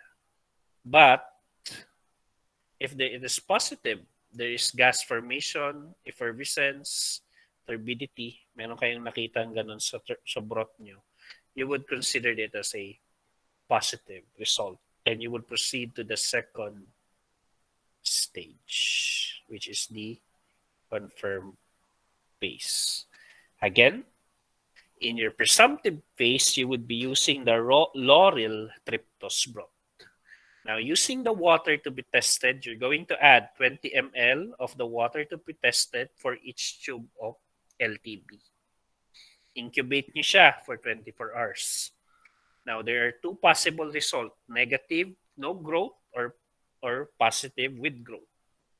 Kapag no growth or negative, re-incubate nyo siya, class, for another 24 hours. Kapag after 24 hours re-incubation, negative pa rin, report it as true negative or negative result. Pero kapag positive, How would you know if it's positive? There would be gas formation, there would be effervescence, there would be turbidity. You would now proceed to the second stage, also known as the confirmed phase. Now, in the confirmed phase class, you would be using two types of media. Two media. One for your total coliform. Sorry. You have two medias class. You would be using two media. Now, one media would be used for your total coliform. The other media would be used for your thermotolerant coliform. Now, for your total coliform class, you would be using the BGLB,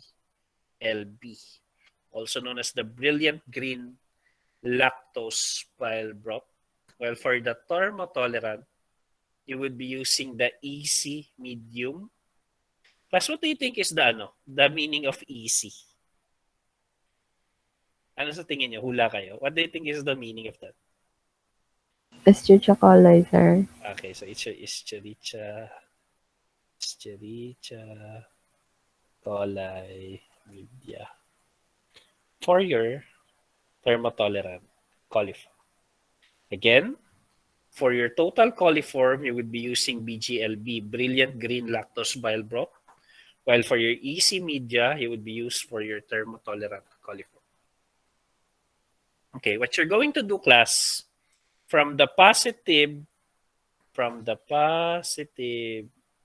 lactose, lauryl tryptose broth, you would fish one loopful for each media. One for your BGLB and one for your EC. Now, incubate it for 24 hours. If there is no growth, report it as negative. Again, from the positive lauryl tryptose broth, you would fish one loopful each for each media. After incubation of 24 hours, kapag walang result, no growth, report it as negative. But for the TC class, this one you're using your lauryl, your Brilliant Green, your BGLB. So here is the TC class. So fish one loopful, incubate.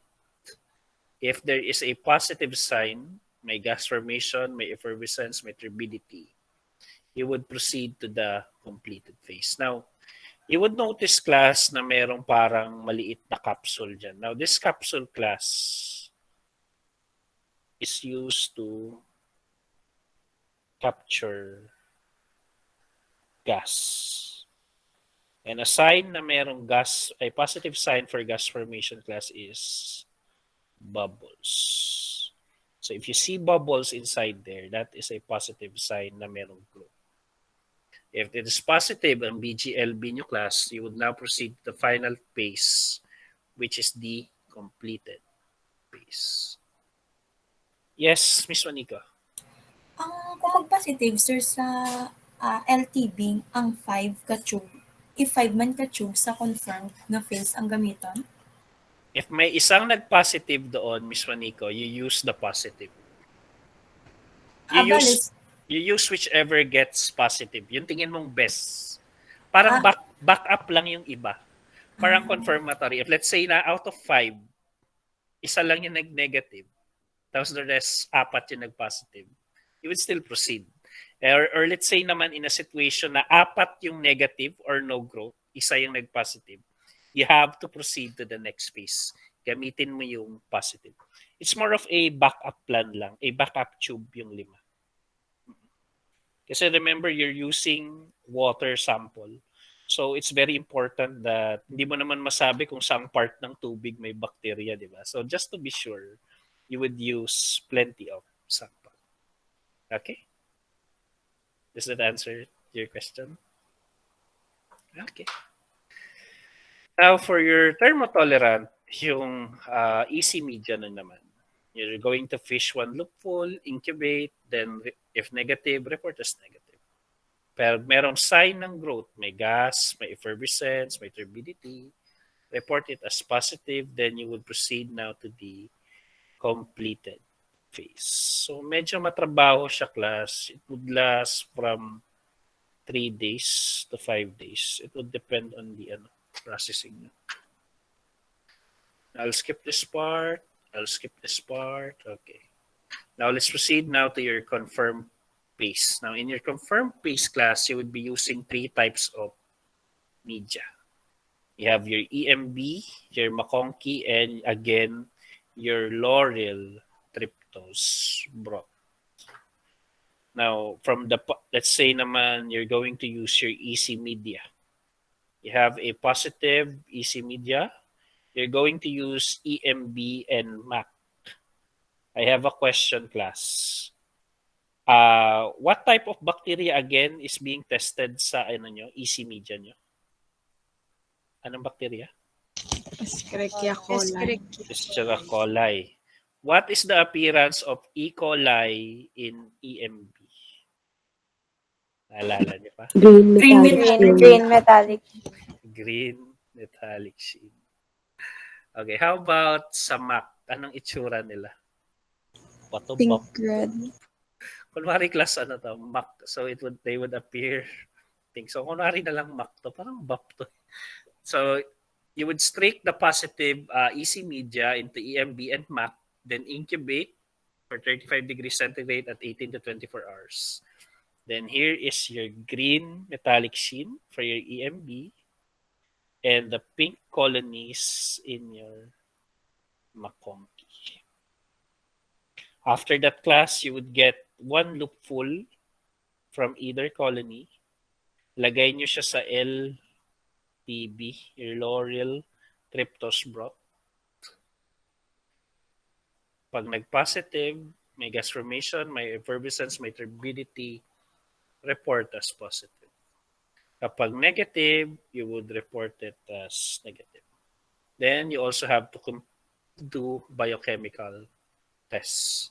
Report as positive completed tests. And gram stain nyo sa class, it would appear as gram-negative non-spore forming rods. Report it as positive completed tests. Okay? Naintindihan? Yes, Ms. Candes. Sir, are there instances na nag-negative pag-abot sa confirmed and completed phase? Yes, nangyayari yan. In cases of contamination. Okay, sir. Pag na-contaminate yung tube nyo. And what is the rule if it's contaminated? Anong gagawin nyo? Iskandes, anong gagawin mo kapag contaminated yung mo? What do you think? Anong gagawin mo kapag contaminated? Starts with the letter R. Merit test, sir. Yes, you're going to repeat it. Ulitin mo. Kukuha ka na naman ng colony. Hanggang sa unless talagang contaminated, you have to double check. But very, very rare naman yan. You would know already the appearance of your E. coli. Madali mo naman malalaman yan, lalo na sa EMB. It has that green metallic sheen and then pink colonies for your MAC. Now let's proceed to your enzyme substrate technique. So in your enzyme substrate technique class, you would use, this is known as your chromogenic substrate test. It would utilize hydrolyzable substrate for the detection of coliforms and E. coli. So, class, where do you usually hear the word substrate? In your clinical chemistry. Anong partner ni substrate? Enzyme. Nga naman na tunay. So you have your enzyme. So your enzyme would attach to the substrate and so on and form a reaction. Now, the principle here, class, is that you would be testing the total coliform bacteria. Now, here you would be using a substrate and an enzyme. Now, the substrate you would be using, class, is your ONPG. Artos, i-test nga natin yung tongue twister mo. Kindly read. Sige, go. Mabilis, ha? Orthonitrophenil beta digalactop ironocide Okay, one more time. Dapat tuloy-tuloy, kompleto. Ulit. Mabilis ha. Tuloy-tuloy. Go. Orthonotrophenol beta D-galactopyranoside. Nakakainis lang na ng chemical name. So, this is your ONPG, your orthonitrophenyl beta digalactopyranoside. Dapat ganun. Tongue twister. Good job. Okay. So, you would be using the substrate ONPG. Now, using that ONPG class, you would detect the enzyme beta delta galactosidase, which is produced by your coliform bacteria. Again, in your EST, you would be using for the total coliform bacteria, you would be using ONPG to detect the enzyme beta delta galactosidase, which is produced by the coliform bacteria. While your fecal coliform naman class, also known as your E. coli, Miss Waniko, pakibasa. Tongue twister ulit. Mabilis. 4-methylumbiliferyl beta-diglucuronide. Wow, galing. So you would be using the fluorogenic substrate for methylumberyl for beta-diglucuronide, or also known as your MUG. Now, your MUG class would detect the enzyme beta-glucuronidase, which is produced by the E. coli. So again, if it's a total coliform bacteria, you would be using a chromogenic substrate or NPG to detect beta-D-galactosidase, which is produced by coliform bacteria.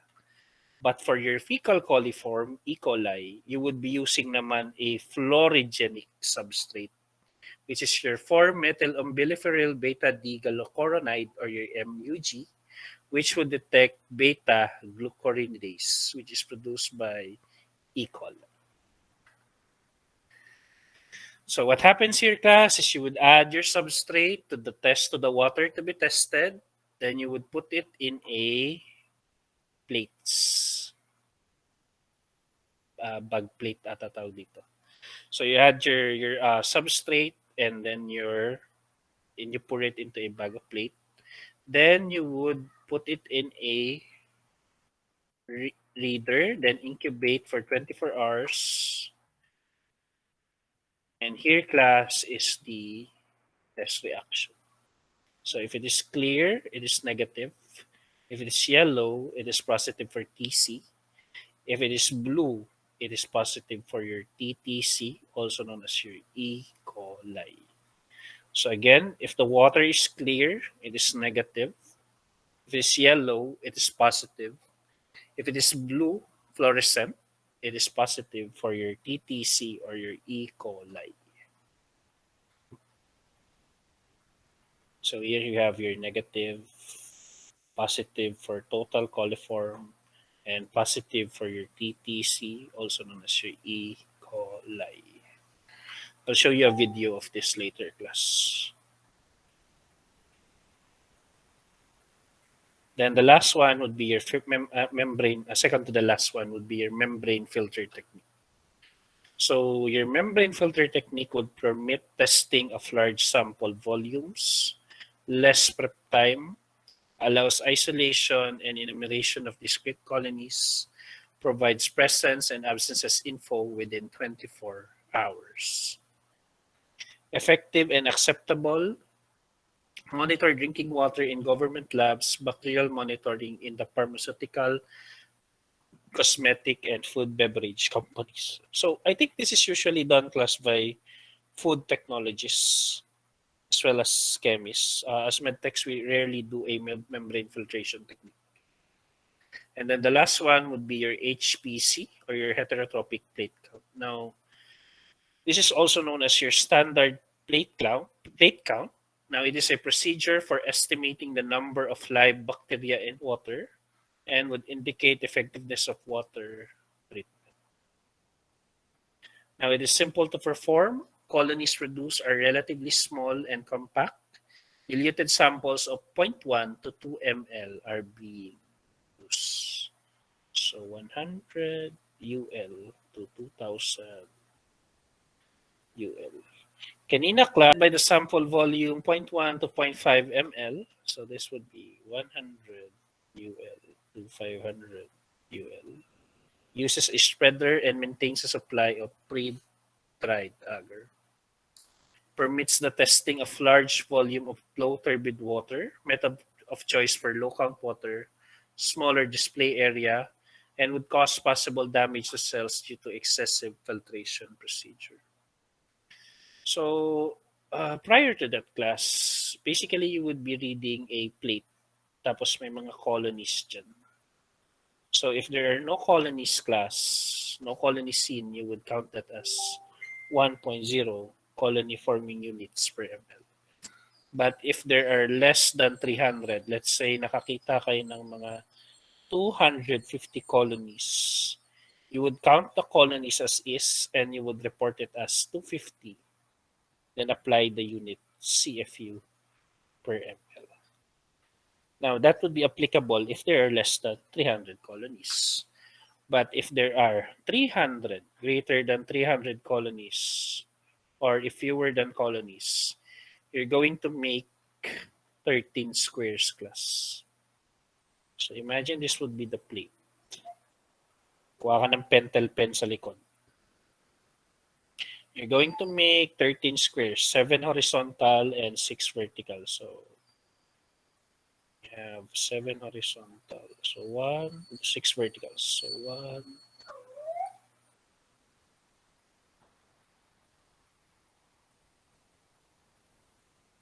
so vertical muna tayo. So we have to count 6 verticals. So 1, 2, 3, 4, 5 ko lang yung isa. So make it here. So let's say dito class, ang nakita niyong colonies is 20. Dito 20.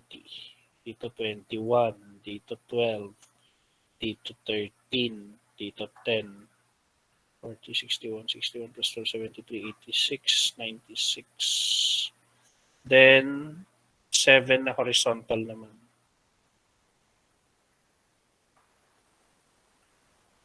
So we have 5, 5, 10, 14, 12. So yeah, kunwari yan class. So we have 5, 10, 20, 33, plus 14, 47, 59. So you would multiply the sum of the colonies in 13 squares with 5. So 96 plus 59, we have 155. You multiply this by 5, you would get 150, 750, 775. So you would get 775 EST CFU per ml. That would be for glass plates. But if you're using a glass plate, but if you're using a plastic plate, you have to count the colonies in 19 squares, then multiply the sum of the colonies in 13 squares with 3. So let's say sa 13 squares class, you get 155. You would multiply that by 3. 300 for 50. You would get 465 CFU per ml. So this is done if there are less than 300 colonies or if fewer than 10 colonies per cubic centimeter. Then if there are greater than 100 colonies per cubic centimeter, a glass plate plus reported as 6,500 estimate, and plastic plate you would report that as 5,700 estimate. So the reference for this class, yung gumawa nito